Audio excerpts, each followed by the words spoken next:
Blaze Radio. I'm Nicole LaHendro, and I am out here at Extra Innings for the second weekend of great music. Now today, I have the great privilege to be with Ben Goldsmith here. He is a New York artist. He's a singer-songwriter, very talented. We were so lucky to be able to see him earlier today. He did a great job performing at Extra Innings. So now, you had a really great set. You're jumping around from different instruments and everything, and you had a lot of fans out there, which was really exciting. Oh, okay. So, what does it mean to you sort of performing here, and what does it mean to perform for your fans? It's like the biggest privilege, I'd say. This is the first time I've ever played Phoenix. So for this to be like my first show in Phoenix, like really feels special. I tried so many new songs out that are going to be part of this next wave of music that I'm putting out, getting ready to release. So most of the songs I played today were the first time I've ever played them. So it was so great to like kind of see the reaction of people and like see how they were resonating with the music. It really made me feel good, and it was amazing. Yeah, I actually wanted to talk about the unreleased music you played. Yeah. Does that mean like we'll maybe get a new album in the future? Yeah, that totally. I don't want to say album, but there will be new music on the way coming. I don't know how specific I'm going to get. What I will say is I just sent a bunch of songs to the record label I'm working with, and everybody's super excited, and we're really in the process of starting to figure out the next song, all that stuff. That's so exciting. Yeah. Okay, so I also wanted to mention, I know you mentioned that the Dave Matthews Band was one of your Oh my god, I love Dave Matthews. Yeah. Yes. So could you maybe tell me a bit about what you love about them? Of course. So Dave Matthews or DMB. I first heard Dave Matthews when I was maybe 5 or 6. My mom's like one of her favorite artists is Dave Matthews. And the first show I ever saw when I was 6 years old was Dave Matthews. So literally saw him pouring rain. But I mean, his music is just so it's so groovy, and the songs are so complex. I mean, Crush, Stay Wasting Time. I'm trying to think what else I've loved. Some Devil, like those songs are like one of my favorite songs. They're some of my favorite songs. Yeah. So I'm really excited about what you said. That's great. And so you're from New York, Yes. and you're repping the Yankees jersey today. Come on, we got to rep New York. Come on. Which is so Yeah. great. So do you think some of your hometown inspires your songwriting? Oh, absolutely. I mean, I'm from Long Island, so a big part of my set is piano melodies.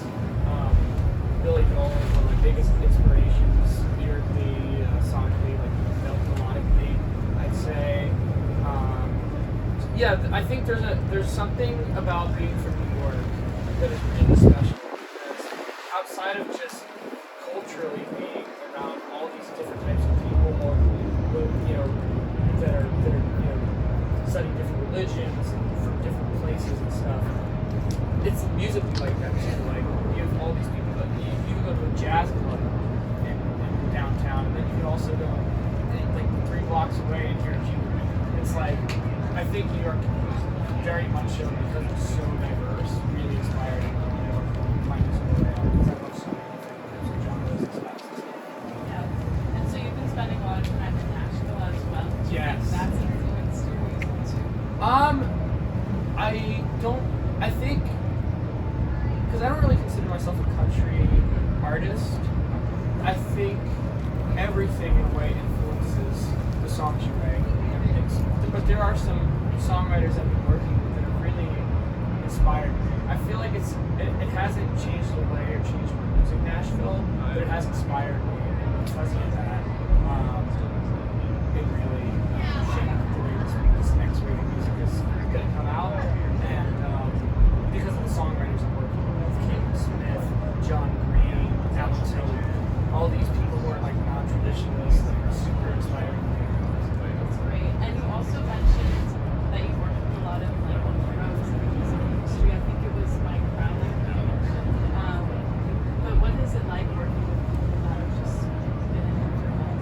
Yeah, absolutely. To be working, I mean, musically and on the music industry side with I guess you could say pros is a really nice thing. And I mean, like my manager, Mike, is amazing. He's been with me since I'm 12 years old, which is wild.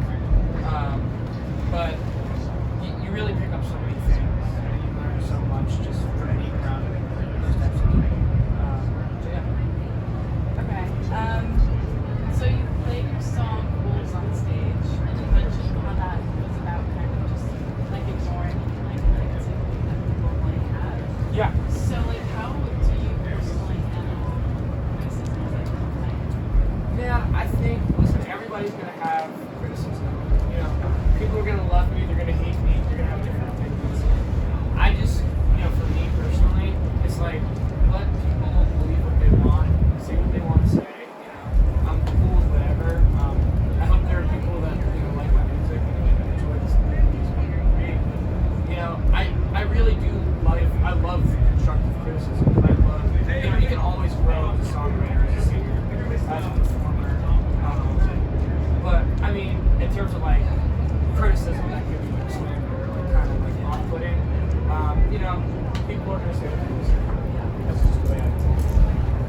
Yeah, and so also it sounds like you've been working at this for a very long time. Like you've loved music since about a very young age. So could you talk to me a little bit about that? Just like your music. Yeah, I can sum it up. I'll try to sum it up as quick as I can. So I grew up in a musical family. My mom studied, she played violin, and I studied Suzuki violin when I was a little 3-year-old. I figured out I had perfect pitch, and I hated the violin. And every time I held the violin, I was like, okay, I want it to be like this, not like this. It was like I was obsessed with guitar. I heard Brian May, Angus Young, all these amazing guitar players, and I was like, I want to do this for the rest of my life. I didn't know I wanted to be a singer yet, but I knew I did with guitar. Just like it was like instant attraction. And yeah, I picked up guitar when I was 6. I begged my parents and my grandma.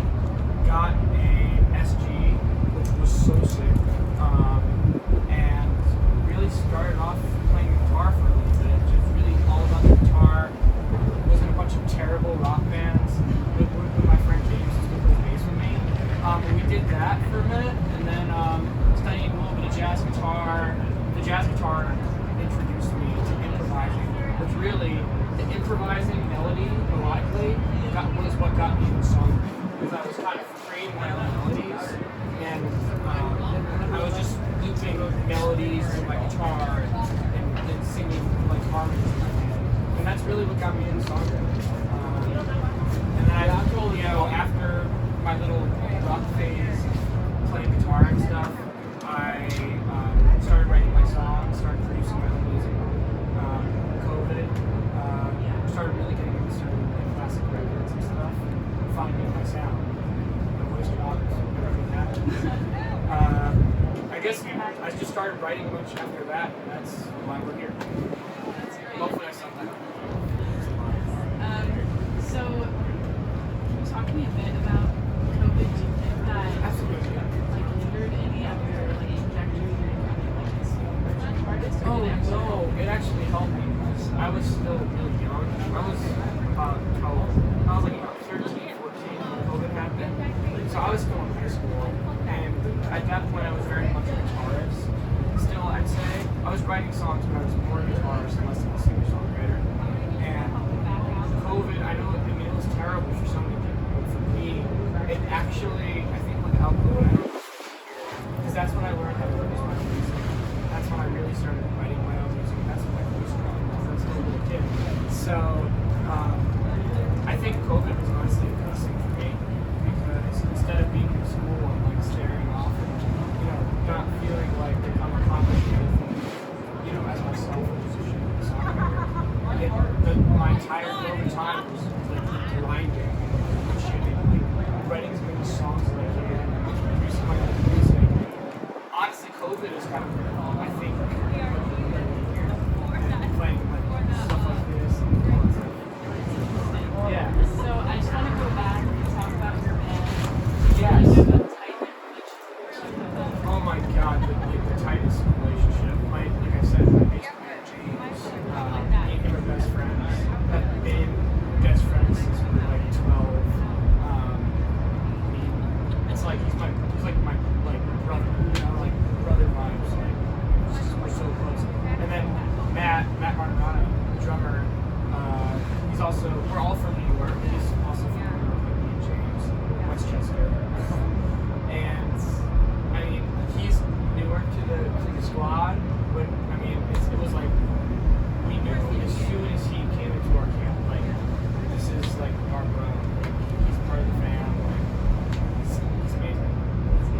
the time. That's kind of